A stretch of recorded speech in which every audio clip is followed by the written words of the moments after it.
Amém. A paz, igreja. Como é bom estar aqui nesta manhã. Quero louvar o Senhor pela vida da irmã Betina, que fez esse convite tão carinhoso. E aprove o Senhor eu ter a data disponível para estar aqui nesse período. E eu sei que tudo isso aqui já estava agendado na agenda de Deus para que você pudesse estar aqui nesta manhã. Abra sua Bíblia, por gentileza, livro de Juízes, capítulo de número 6. É a mensagem que o Espírito Santo confiou ao meu coração para dar início aí a esse período em que vocês vão receber, através da leitura do livro da pastora Helena Raquel. O protagonista é você. Eu sei que vocês serão muito abençoadas pela leitura deste livro.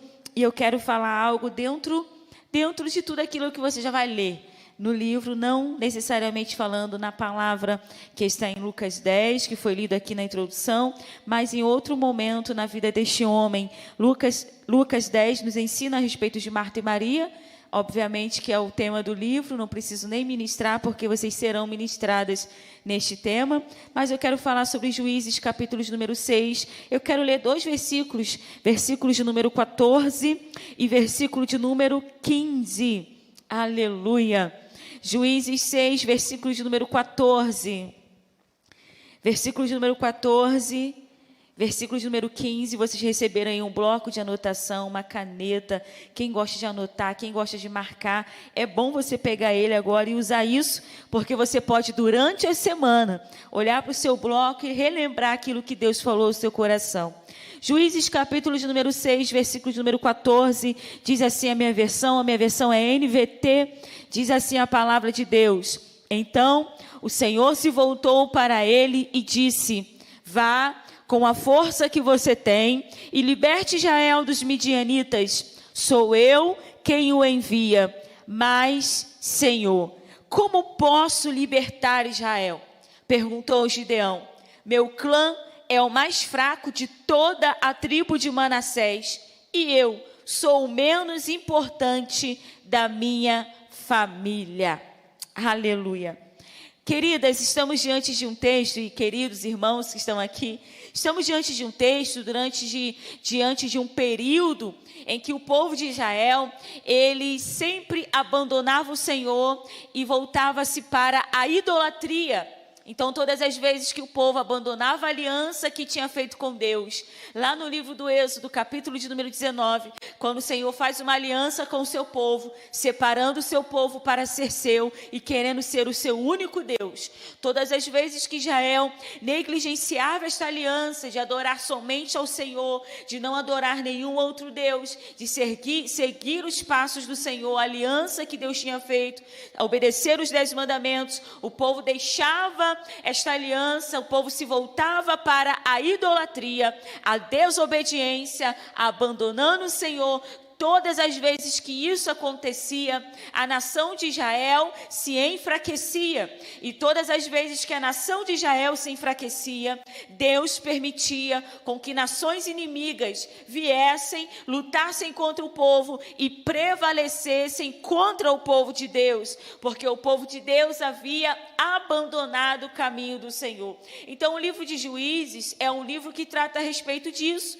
Todas as vezes que a nação de Israel desobedecia, Deus usava as nações inimigas para repreender o povo, para oprimir o povo. Israel empobrecia, e aí de repente eles se arrependiam, voltava-se para o Senhor, clamava, orava, jejuava. Então Deus levantava um líder, conhecido como um juiz, um líder militar, para guerrear em favor do povo e para prevalecer contra os inimigos que oprimiam a nação. Então o livro de Juízes é isso, líderes sendo levantados por Deus, capacitados por Deus para libertar a Israel, libertar a nação dos seus inimigos. Nesta época ainda não havia rei, não havia nenhum rei sendo levantado e ungido pelo Senhor. Eram os líderes sendo levantados pelo Senhor para guerrear, para ajudar, para auxiliar a nação.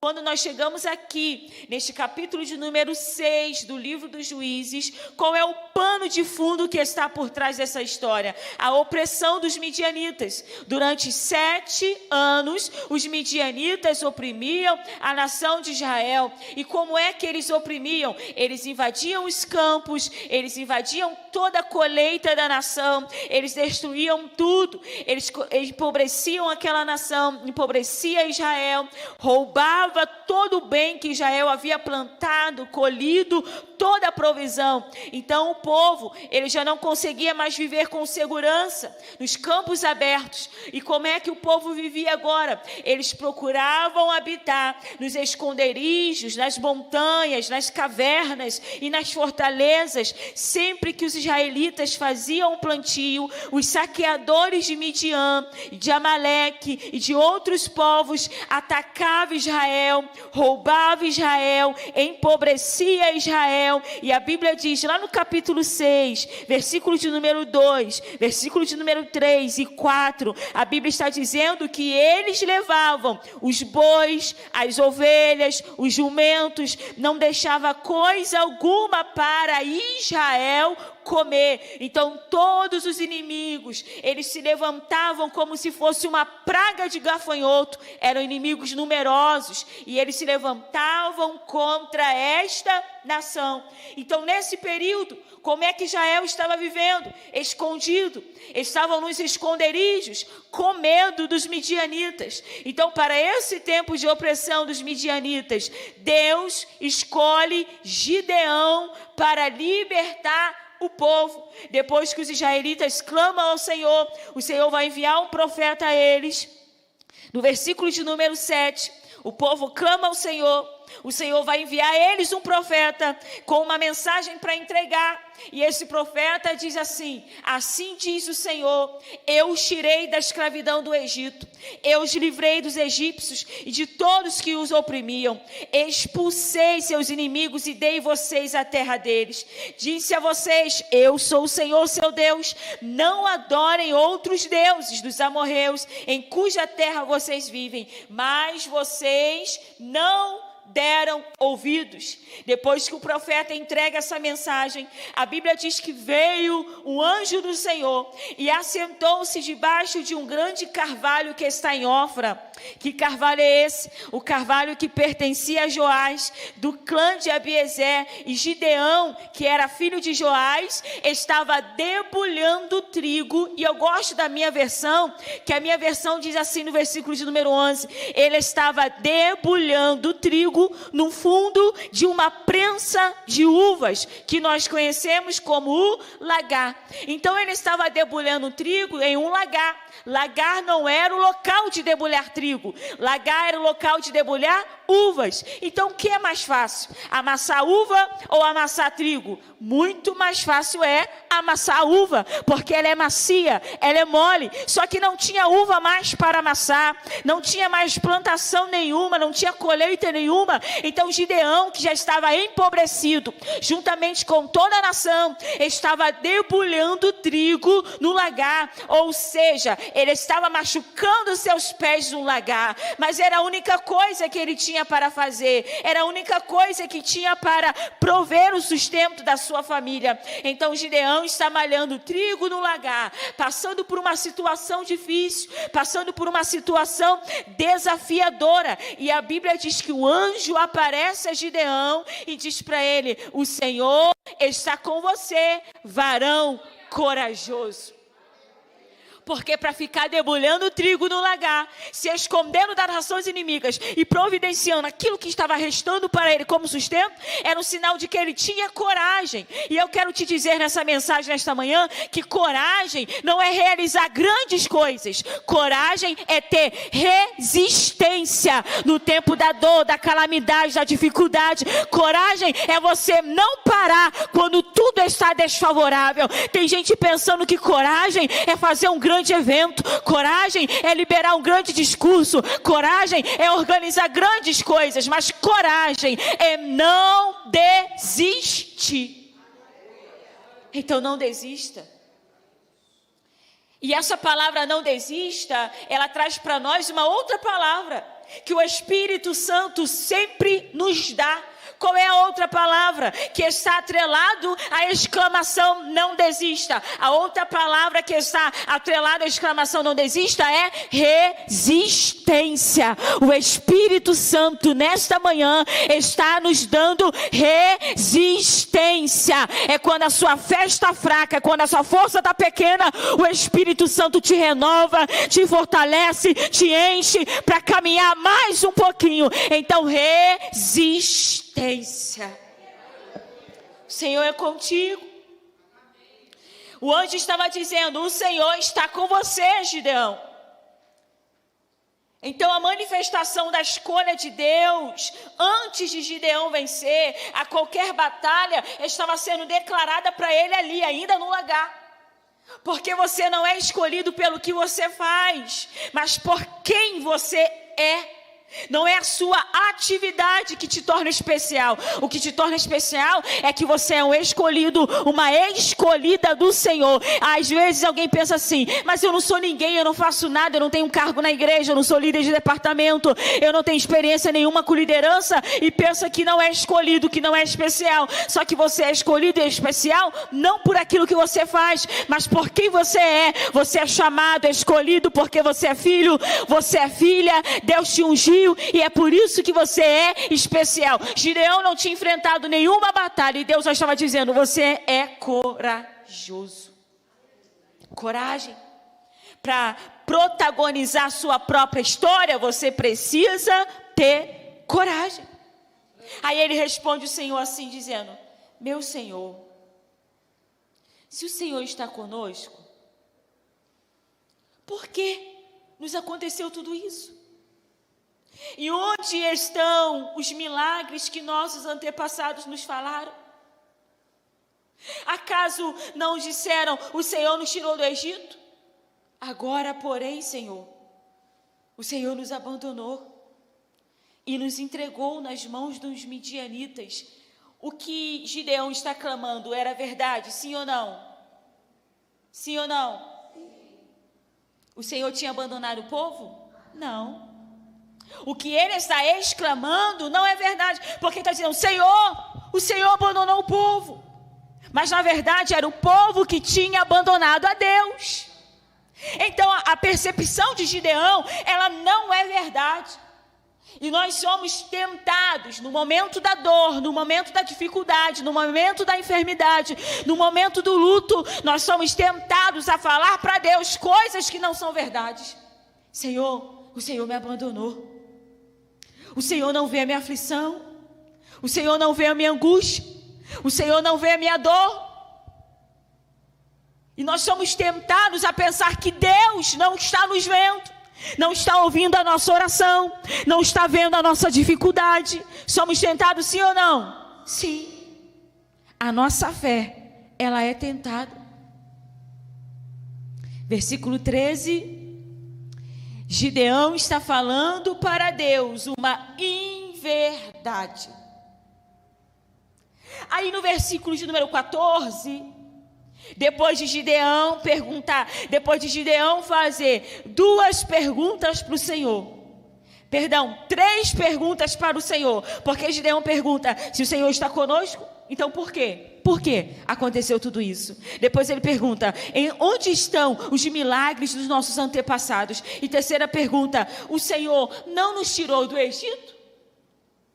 Quantas das vezes a gente não faz essa pergunta? Senhor, por quê? Por que o Senhor permitiu? Porque o Senhor permitiu a dor, a enfermidade, a tempestade, a calúnia, a traição? Senhor, por quê?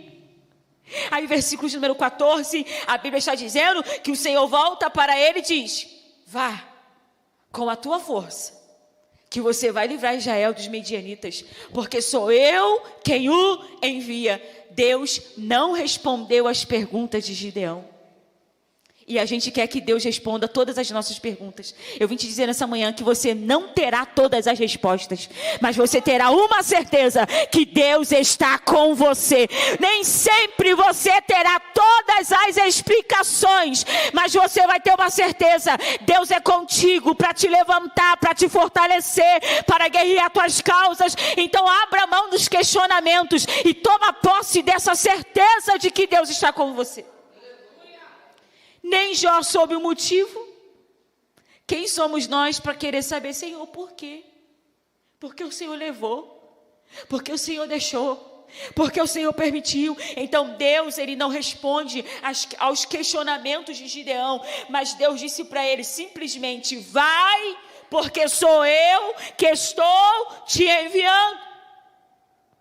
Aí Gideão cai mais uma vez na complexidade daquilo que ele estava vendo para aquilo que Deus estava falando. Porque sempre assim, o que Deus fala que vai fazer nunca está em conformidade com a nossa realidade. É por isso que a gente pergunta: Senhor, como isso se dará? Porque nos olhos naturais não combina com a promessa que Deus está fazendo. Só que Deus não precisa combinar com o nosso olho natural, porque Ele é poderoso, Ele é valente, Ele é guerreiro, Ele que manda, é Ele que ordena. Então o que Deus promete não precisa combinar com aquilo que você está vivendo hoje, porque Deus não é limitado.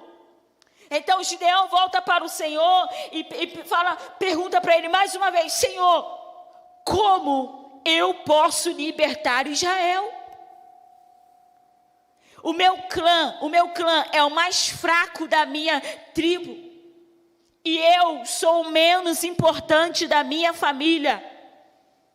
Aqui vai o inimigo do protagonismo. Qual é o inimigo do protagonismo? Você sempre achar que você não pode, que você não consegue, que você não é bom o suficiente.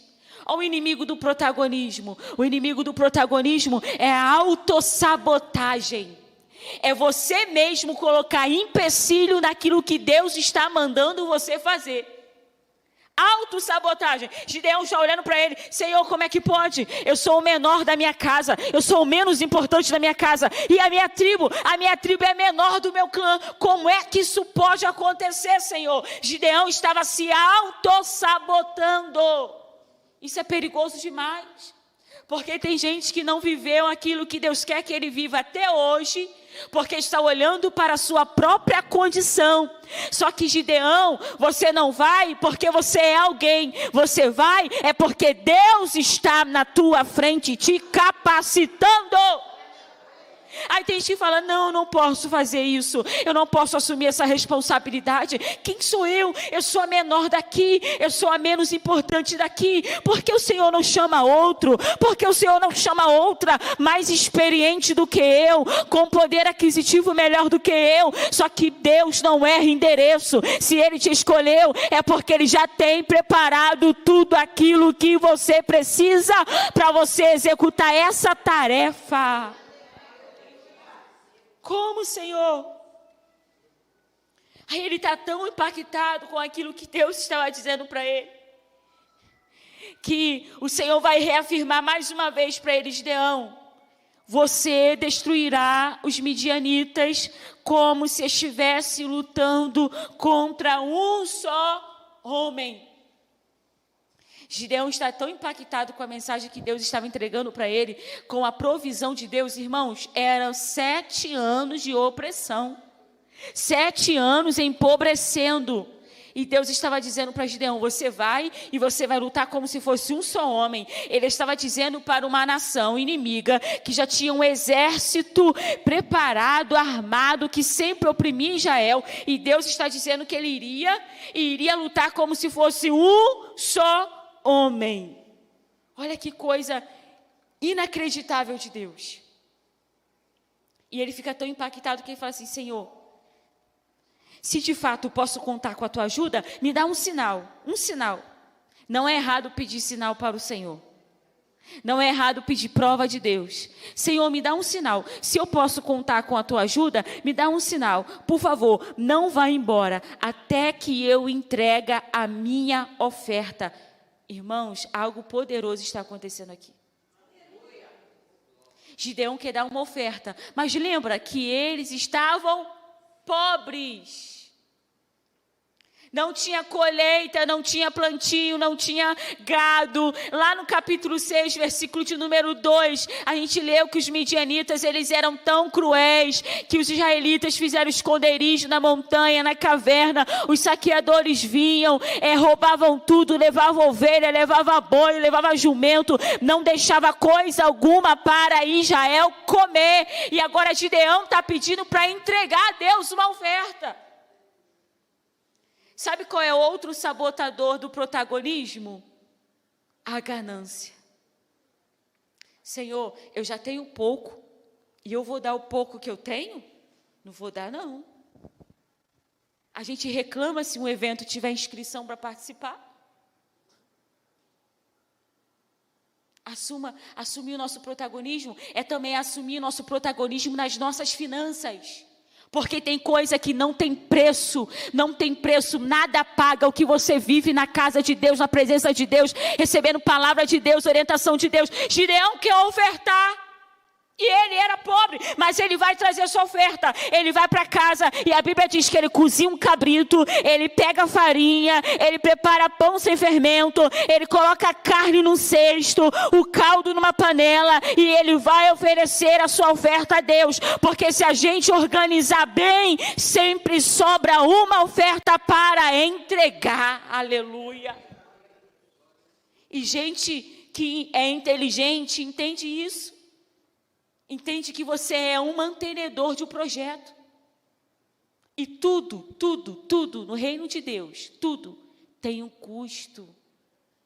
Tem gente que pensa que a gente vai fazer a obra de Deus com a brisa do vento. Não, tem um custo. Para você chegar aqui, teve um custo. Mesmo que você venha andando, teve um custo. Porque você precisou se arrumar, você precisou se vestir, você precisou se calçar, você precisou trazer sua bolsa. Tudo tem um custo. Agora ele vai entregar uma oferta, falando: Senhor, receba a minha oferta. Receba a minha oferta. E o Senhor recebe a sua oferta. O Senhor responde ao pedido de Gideão. E agora Gideão está convicto de que Deus vai entregar para ele a vitória sobre os midianitas. Só que depois que ele entrega a sua oferta, o Senhor diz para ele assim: Gideão, eu tenho uma missão para te dar. Versículo 25.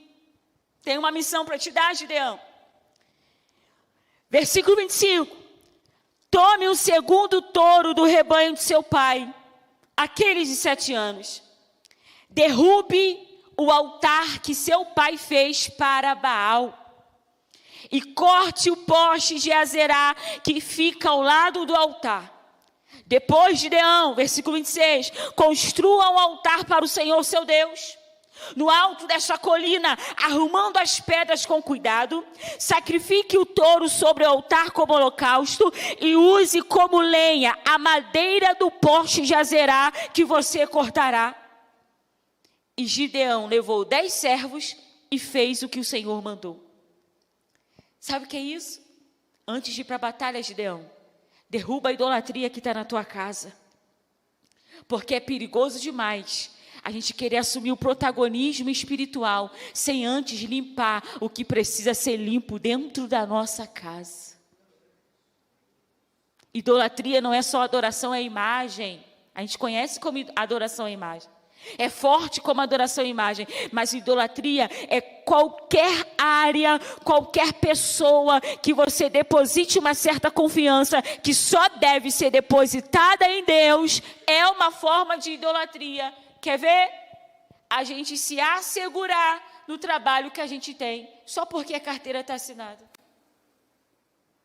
Ao invés de confiar em Deus, nós lançamos a confiança que devemos ter no Senhor para as coisas supérfluas. E o Senhor me corrigiu nesse sentido. Quando uma vez eu estava conversando com um grupo de irmãs e nós estávamos falando sobre a bênção e o benefício de ter uma condição boa financeira e poder pagar um plano de saúde. E eu falei assim para uma irmã: olha, é muito bom poder pagar um plano de saúde, porque quando a minha irmã teve câncer de mama, se não fosse o plano de saúde, o nosso sofrimento, tudo que passamos dobraria mais ainda, porque se dependêssemos do SUS, nós passaríamos mais dificuldade ainda. Aí elas: é verdade. Mas uma irmã estava na mesa e disse assim: mas eu também tive um câncer de mama, minha irmã, e eu não tenho plano de saúde.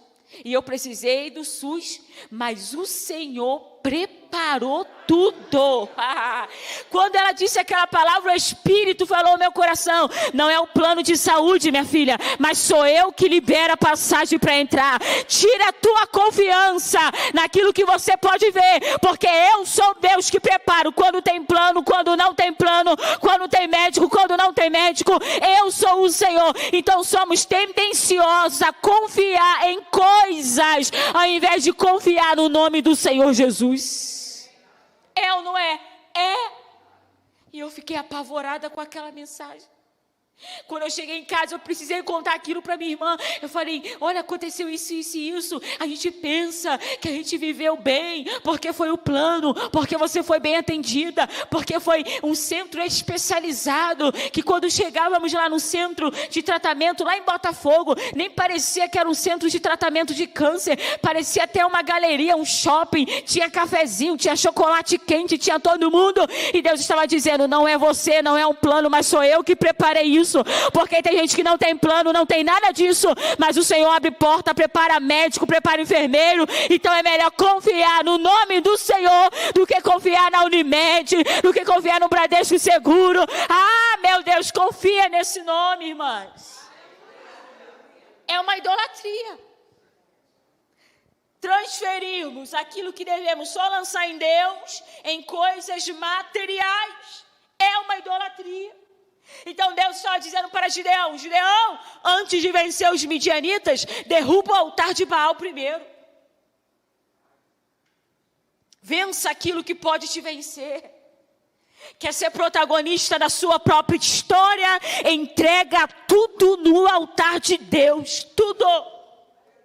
Não é metade, metadinha é do Senhor e essa metade aqui é do mundo. Não, Senhor, essa metade aqui é do Senhor e essa metade aqui é das músicas seculares. Não, Senhor, essa metadinha aqui é tua e essa metadinha guarda aqui, não mexe aqui não. Deus estava falando para Gideão: faça tudo. Você vai destruir o altar de Baal, você vai pegar os postes de Azerá, de madeira, vai cortar, vai usar a madeira para fazer lenha para o altar do holocausto que você vai oferecer a mim. E Gideão obedece. Irmão, se Deus te pedir algo que tanto é valioso para você, será que a gente entrega ou a gente esconde? É melhor entregar. É melhor entregar. Gideão obedece. E aí logo de manhã, olha o que acontece. Os habitantes da cidade, versículo 28, começam a despertar. E alguém descobre que Gideão destruiu o altar de Baal. E eles ficam nervosos se perguntando: quem foi que fez isso? A gente quer destruir quem destruiu o altar de Baal. Aí alguém fala: foi Gideão, filho de Joás. Aí eles vão lá no versículo de número 30, lá na casa de Joás, dizendo: traga seu filho para fora. Os homens da cidade exigiram de Joás: ele deve morrer, pois derrubou o altar de Baal e cortou o poste de Azerá. Aí Joás responde: por que vocês estão defendendo Baal? Acaso pretendem salvá-lo? Quem lutar pela causa dele será morto pela manhã. Se Baal é realmente um Deus, que ele próprio se defenda e destrua quem derrubou seu altar. E dali em diante, as pessoas começaram a chamar Gideão de Jerubbaal. Sabe o que está acontecendo aqui nesse texto? O pai de Gideão, que era o guardião do altar de Baal, depois que Gideão destruiu o altar de Baal, o seu próprio pai se reposicionou e se afastou da idolatria. Aí sabe o que eu quero dizer aqui com esta palavra? Eu quero dizer que quando você se posicionar na sua casa, todos em sua volta se posicionarão também. Sabe por que eles têm preguiça de vir para o culto? Porque o primeiro preguiçoso sou eu e você. Então eles vão seguir só o nosso exemplo. Agora, quando eles verem que seu culto começa às 18 horas, quando for 4:30 da tarde, você já está arrumando tudo, está arrumando a roupa, já está tomando banho, já está se preparando, eles serão contagiados por essa decisão também. Vão se arrumar, vão se preparar e não vão ter desculpas para faltar os cultos. Porque tem gente que não consegue ter 15 dias em frequência do culto. Sempre tem uma desculpa. Hoje eu estou cansado, hoje não dá, hoje tem visita, hoje... Irmãos, rompa com esse altar. Quer ser protagonista da sua própria história? Rompa com o altar da preguiça, do conformismo. Às vezes você sentindo uma dorzinha na perna, já não quer mais. Sentindo uma dor de cabeça, não quer mais. Rompa e vem para a casa de Deus, porque aqui é lugar de cura, de restauração. Você adora, você se entrega, você recebe. É aqui que Deus vai fazer. Estou falando para situações que você pode remediar. Não estou falando para situações que é mais forte do que você. Mas aqui você pode remediar. Quando Gideão destrói o altar de Baal e queima os postes de Azerá, o próprio pai de Gideão percebe que só existia um Deus forte, verdadeiro, poderoso. Porque ele está dizendo, se vocês pensam que o altar é um Deus, que Baal é um Deus, deixa que Baal se defenda. E a gente sabe que Baal não vai se defender, porque imagem tem olho, mas não enxerga, tem ouvido, mas não ouve, tem boca, mas não fala. Só existe um Deus forte, verdadeiro, poderoso, que é o nosso Senhor. Aleluia. Então, depois disso, Gideão ainda vai pedir mais sinais a Deus, porque Gideão, ele não era um homem corajoso. Ele tinha medo. E sabe o que eu acho lindo aqui, nesse desenrolar da história de Gideão? É que Deus, ele não reprime a nossa humanidade. Essa coisa é nossa. A gente quer se mostrar forte, poderosa, Mulher Maravilha, o super-homem, nunca cansa, nunca desanima. Isso é coisa nossa. Mas Deus nunca reprimiu a nossa humanidade. Nunca. E se você quiser ser protagonista da sua história, você não deve reprimir a sua humanidade, suas fraquezas, suas limitações. Quando você diz, hoje eu não posso, hoje não dá, hoje eu não consigo, hoje eu estou precisando de oração. Eu preciso que alguém venha na minha casa, ore por mim, jejue por mim. Isso faz parte da nossa humanidade. Gideão está com medo, porque no versículo de número 33, a Bíblia diz que o Espírito do Senhor vem sobre Gideão. E ele toca a trombeta de chifre de carneiro, convocando para a batalha os homens do clã dele. Também envia mensageiro para a tribo de Manassés, Jazé, Zebulon, Naftali, convocando todos os guerreiros para atenderem o chamado. Aí, versículo de número 36, a Bíblia diz que Gideão fala assim para o Senhor: Senhor, se de fato vai me usar para salvar Israel, como prometeste, 37, Senhor, me dá uma prova. Gideão está pedindo uma prova de Deus. Me dá uma prova, Senhor, se é isso mesmo. Aí aquela história que a gente conhece, mais famosa de Gideão, que ele coloca um pouco de lã na eira e ele pede que, se de manhã a lã estiver molhada de orvalho, mas o chão estiver seco, ele saberia que Deus iria ajudar ele, como prometeu. Aí ele, versículo 38, aí foi exatamente como Gideão pediu que Deus fez. Quando ele acorda de manhã, ele vê a lã toda molhada e o chão todo seco. Aí Gideão vai pedir mais um sinal a Deus, porque Gideão ainda não tinha crido completamente. E Deus entende que Gideão precisava acreditar. Deus entende, Deus respeita a humanidade de Gideão. Aí ele pede mais um sinal, versículo 39. Peço, Senhor, que não fique irado comigo, mas me permita fazer mais um pedido. Deixe-me usar a lã para mais uma prova. Dessa vez, que a lã fique seca e o chão ao redor fique molhado de orvalho. Versículo 40. E Deus fez o que Gideão havia pedido. Pela manhã, a lã estava seca, mas o chão em volta estava coberto de orvalho. Deus estava respondendo a Gideão. E Deus, ele é paciente, porque era para Deus falar assim: Gideão, mas eu não já falei lá atrás que você vai? Já está falado. Vai, acredita e vai, pronto. Mas Deus vai dando prova. Porque Deus sabia que Gideão precisava. Porque a realidade realmente era muito dura diante daquilo que Deus estava dizendo para ele. Aí, capítulo de número 7. Quando Gideão reúne todo o exército, aí o Senhor se apresenta para Gideão e fala assim: Gideão, versículo 2, tem muita gente aí com você, já que você pediu prova de mim, por pelo menos 2 vezes na hora da lã, Gideão, agora chegou a minha vez de pedir prova. Porque a gente gosta de pedir prova para Deus, né? Mas na hora que Deus vem provar a gente quer correr. Deus dizendo para Gideão, já que você pediu para eu confirmar algumas coisas aí com você, e agora é minha vez. Tem muita gente contigo, Gideão. Se eu deixar vocês lutarem contra os midianitas, com essa quantidade toda de pessoas, vocês vão se vangloriar, dizendo que foi pela própria força que vocês conseguiram. Agora deixa eu fazer prova, Gideão, versículo 3, diga ao povo e fala assim, quem tiver com medo e assustado, pode deixar esse monte e voltar para casa. Aí Gideão poderia ter pensado assim, já que eu também estou com medo e meio assustado, deve voltar aí umas 5 pessoas para casa. Ou umas 10. Quando Gideão fala isso, a Bíblia diz que voltaram 22.000 homens para casa, restando apenas 10.000. E aí, Gideão, a tua fé continua ainda a mesma? Ou porque todo mundo foi embora, tu vai parar também? Será que a animação ainda para tocar esse projeto ainda está aí no teu coração? Ou porque 5 desistiram, só ficou 2, você vai desistir também? Olha o Senhor moldando o nosso coração. Quer ser protagonista da sua própria história? Se prepare. Porque nem sempre você vai ter uma equipe poderosa do seu lado, mas você só não pode se apartar da presença de Deus. Enquanto Deus estiver com você, você está autorizado a prosseguir. Podem ir embora 5, podem ir embora 3, podem ir embora 10. Só o Espírito Santo que não pode se retirar. A gente vai ter que lidar com isso. Pessoas que chegam assim, estou contigo. Estou com você, monta um projeto que eu trago tudo.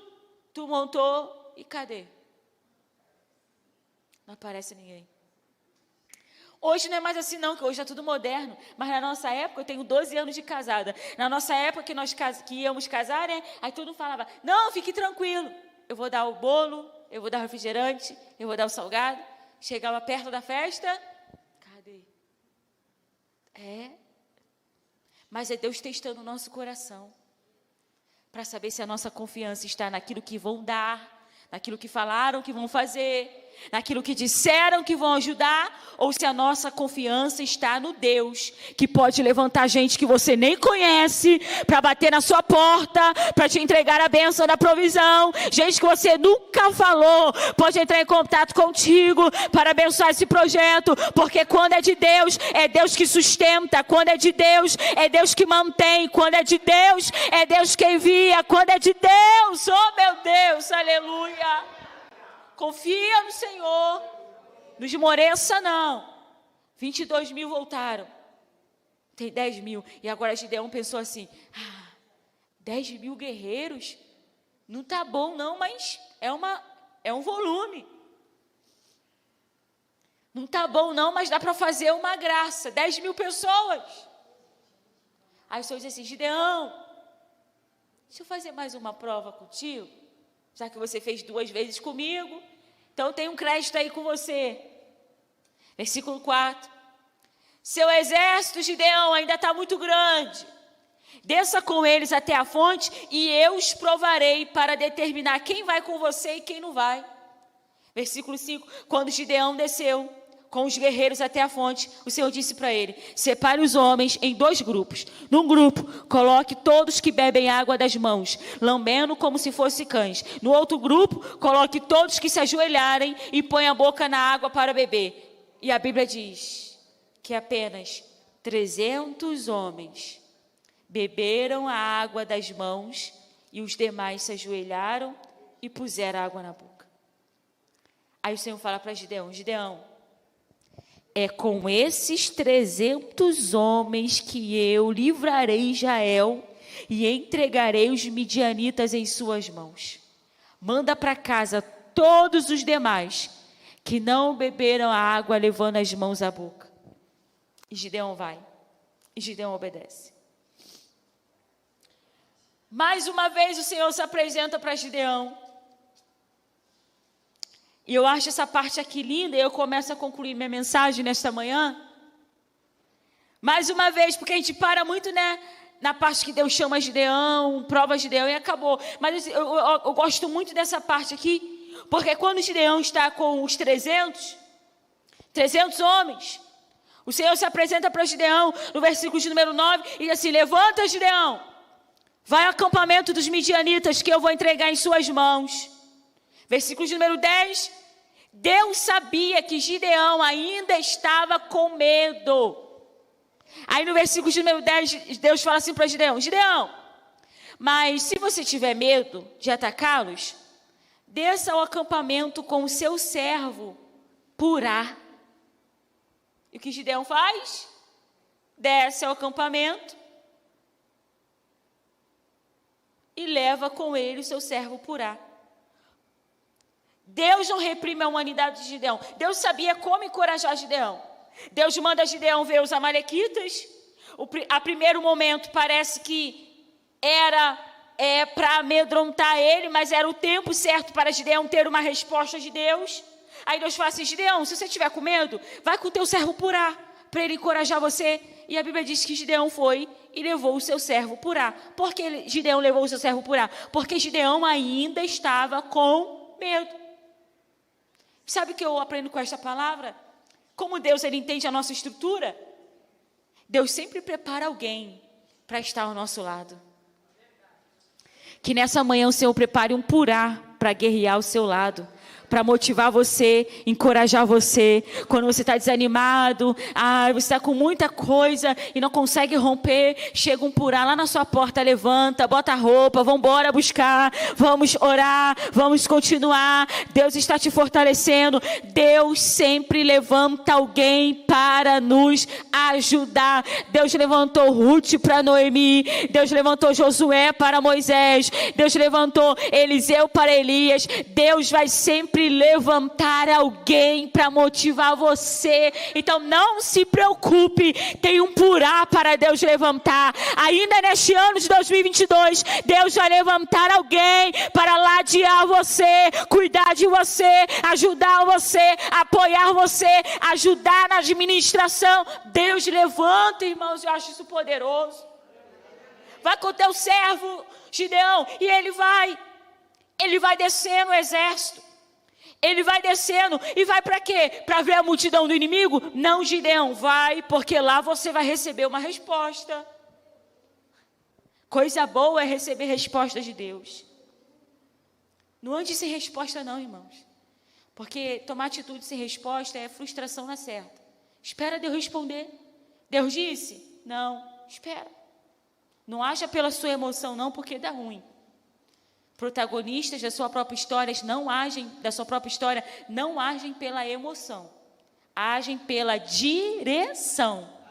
Então abra mão da emoção nesta manhã e receba de Deus direção. Protagonistas não agem por emoção, agem por direção. Porque quando Jesus chegou na casa de Marta e Maria, Marta ficou apavorada para fazer tudo. Porque naquela época era costume você receber bem os visitantes. Você como anfitrião deveria servir. Então Marta não estava errando. Naturalmente ela estava providenciando tudo para Jesus ficar confortável. Só que naquele momento não era para agir pela emoção, era para agir pela direção. Quem estava ali era Jesus e Jesus estava pregando. Por isso Maria percebe: opa, agora não é coisa de emoção não, agora não é coisa de preparar para o anfitrião não, é hora de sentar para ouvir o que Jesus estava para ensinar.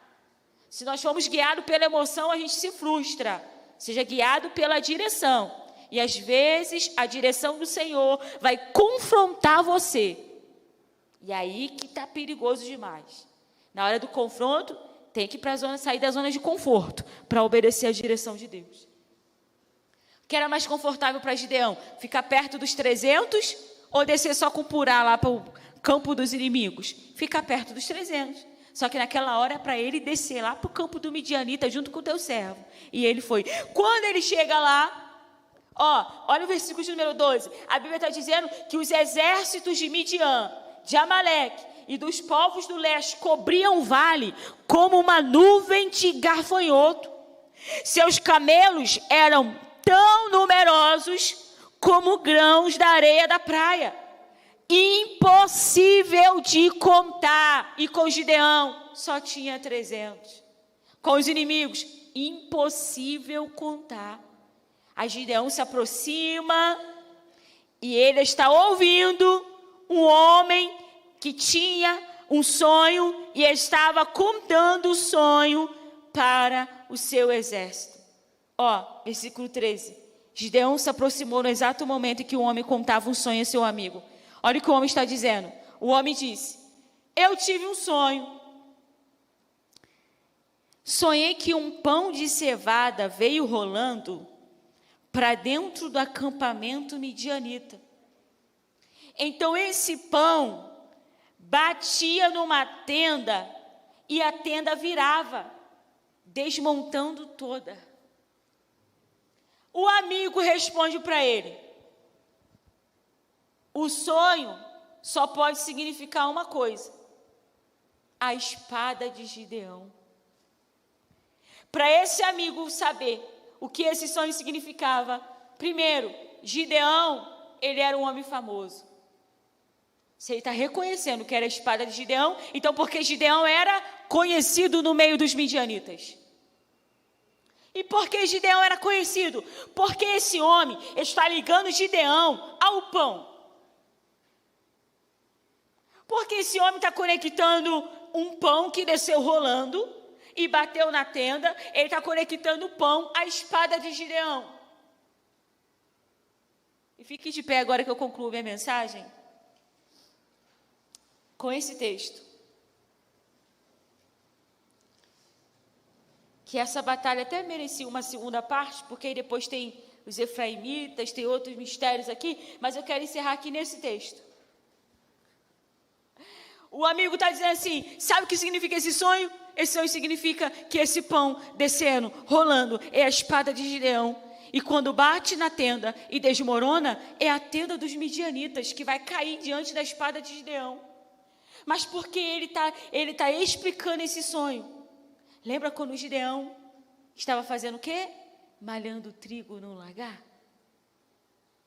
É por isso que ele está falando, o pão de cevada, que simbolizava o pão de quem comia pão de cevada, era quem estava empobrecido. O pão pobre é a espada de Gideão. E a tenda é o poder dos midianitas que vai cair. E ele está conectando tudo, porque o Gideão era conhecido como aquele que malhava a única coisa que tinha no lagar, o trigo no lagar. Gideão era conhecido porque ele estava malhando aquele resto que sobrou da colheita, aquele resto que os midianitas deixou cair no campo. Os midianitas roubavam e deixavam o resto cair. Gideão pegava aquele restinho do campo, ia para o lagar, o lugar de prensar uva, mas na verdade ele estava prensando o trigo, e Gideão era conhecido por isso. Aí eu vim te dizer que você será conhecido pelo deserto que você passou e suportou, pela história que você suportou, que você venceu e que você vai continuar vencendo. Aí Gideão está entendendo tudo. É por isso que eu estava lá naquele lagar, é por isso que eu estava malhando trigo, é por isso que Deus se apresentou para mim, é por isso que eu fui escolhido. Irmãos, o Senhor, Ele usa a nossa maior graduação. Qual é a nossa maior graduação? Não é a faculdade de teologia, não é a faculdade de enfermagem, não é a faculdade de psicologia, não é a faculdade de pedagogia. Qual é a nossa maior graduação? A nossa experiência de vida. Porque tem gente que tem muito conhecimento, mas ainda não viveu muitos desertos para que a fé dele pudesse ser provada e aprovada. Sabe qual é a nossa maior graduação? A nossa experiência. E eu quero encerrar dizendo aqui que o pão de cevada de um homem pobre, derrubando a tenda de um homem rico, significava uma palavra para Gideão. Gideão nunca foi a ausência de recurso, mas sempre foi aquilo que eu queria usar na tua vida. Esses dias eu estava dando aula no seminário e eu falei uma palavra que eu disse assim: irmãos, a gente gosta de dizer que Deus não deixa faltar nada. Mas eu quero hoje aqui falar para vocês que Deus deixa sim faltar. Deixa. Tem dia que você quer comer a carne, não tem a carne, vai ter o ovo. Tem dia que você quer pagar a conta, não vai conseguir pagar agora, vai deixar atrasar. Então Deus deixa faltar. Porque Ele não quer que nós sejamos uma geração mole, mas uma geração que sabe provar de Deus no deserto, na dificuldade e na dor. Quantas das vezes a gente quis almoçar, quando eu estudar, quando eu ainda faço faculdade, quando eu vou estudar, eu estudo no shopping, dentro de um shopping, olha que desespero. E às vezes eu não tenho dinheiro para comer no shopping. O que eu faço? Não como. Porque naquele dia eu não tenho. Deus vai deixar faltar? Vai deixar faltar. Não a ponto de você morrer. Não a ponto de você perecer. Ele vai enviar aquilo que Ele quer enviar para você. Então vai faltar o que você quer, mas jamais vai faltar o que Deus quer providenciar para a tua vida. Gideão, faltava a colheita. Gideão, faltava a fartura. Mas na tua casa ainda tem uma oferta para você entregar. Na tua casa ainda tem uma coisa para você prover, para você não morrer. E você será conhecido, Gideão, exatamente pelaquela fase que você achava que não era ninguém. Então feche seus olhos que eu quero orar por você agora, neste momento. Irmãos e irmãs, Deus vai levantar cada uma de nós aqui para sair desse lugar.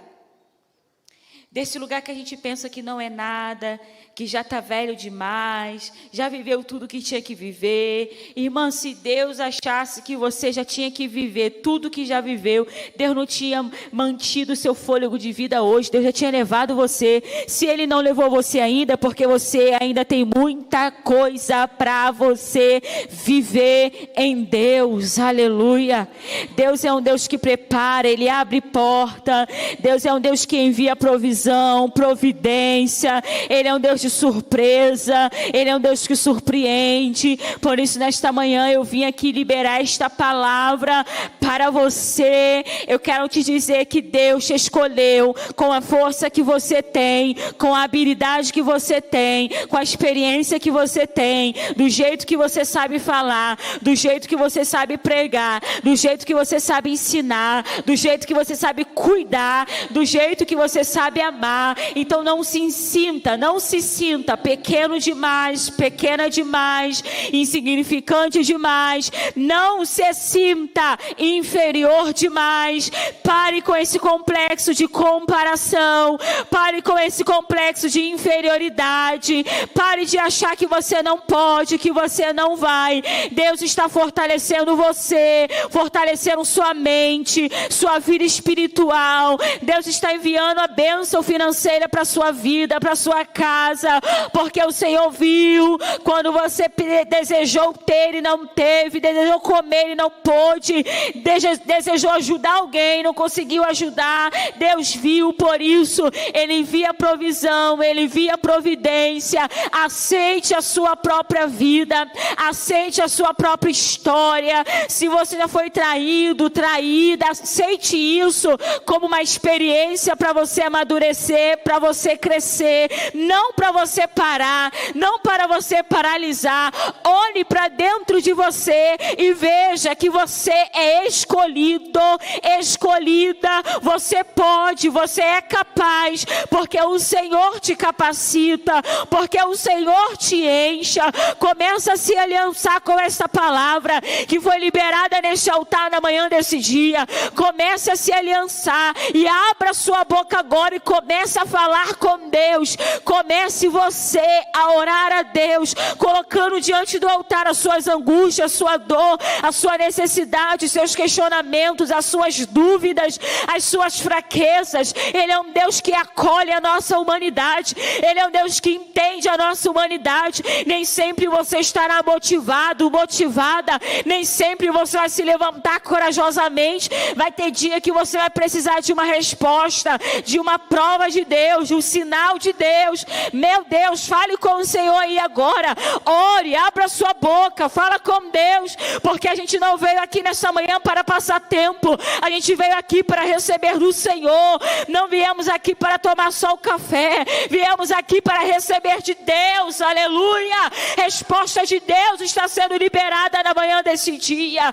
Eu oro pela tua vida, por tua casa, por teu casamento, por seus filhos, por seus netos, pelo seu ministério, pela sua profissão. Meu Deus, como o Senhor quer usar mulheres aqui, como o Senhor quer levantar essa sociedade para alcançar a vida de muitas pessoas, para alcançar a vida de outras mulheres que precisam ser libertas, que precisam ser alcançadas.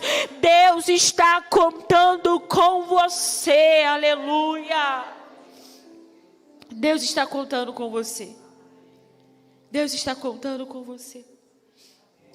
Tem alguém aqui nesta manhã que precisa se reconciliar com o Senhor?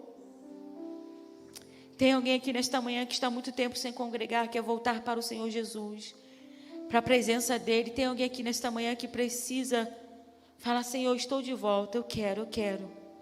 Eu sei que o Senhor é comigo, eu sei que o Senhor me levantou. Tem alguém aqui nesta manhã que está como Gideão: Senhor, como eu posso fazer isso? Como eu posso ser essa protagonista? Como eu não consigo, eu não tenho força. Eu não sou ninguém, eu sou pequeno, eu sou menor, eu sou desprezado. Tem alguém aqui nesta manhã? Se não tem, que o Senhor te abençoe. Que o Senhor faça com que você viva o restante deste ano de 2022 de uma maneira sobrenatural. Que o Senhor levante mulheres aqui a cada vez mais para assumir o protagonismo da sua própria história. Mulheres que serão curadas do seu passado de dor, passado de sofrimento, para dizer: Senhor, Tu és um Deus que restaura, que levanta, que faz. Que o Senhor restaure a sua força física. Que o Senhor libere cura nesta manhã no nome de Jesus. Que o Senhor cura a sua saúde agora. Você que está sendo afligido na sua saúde física, creia que Deus pode curar você. Não se conforme com a sua enfermidade, mas apresente a ela em oração. Se você precisa de um renovo espiritual, o Espírito Santo nesta manhã está dizendo: eu renovo e levanto. Se você precisa fazer com que as escamas caem dos seus olhos, para você se enxergar como alguém escolhido e escolhida do Senhor, porque o inimigo quer colocar na mente que você não pode, que você não é capaz, que você não é ninguém, que você é desprezado, desprezada, que você é inferior, que você não pode fazer, não pode realizar, que o seu tempo já passou. O Espírito Santo está rasgando todo rótulo negativo e está fazendo com que você se enxergue como alguém escolhido, como alguém escolhida, como alguém ungido, cheio do Espírito Santo, no qual o Senhor depositou dons e talentos. Então desenterra esse talento, desenterra esse dom e começa a trabalhar na obra do Senhor, porque Deus quer levantar Marias nesta manhã, Marias que escolhem a melhor parte, Marias que sabem discernir o tempo, Marias para viver o propósito de Deus, Marias. O ano de 2022 já está encerrando e tem gente que não conseguiu fazer nada relevante ainda neste ano, mas Deus está dizendo: ainda é tempo, aleluia, ainda é tempo de se levantar para assumir o protagonismo da sua história. Porque, Gideão? Porque o protagonista é você nessa batalha. Oh meu Deus, aleluia, o protagonista é você. Você pode aplaudir a Jesus, aleluia, glorificando a Ele.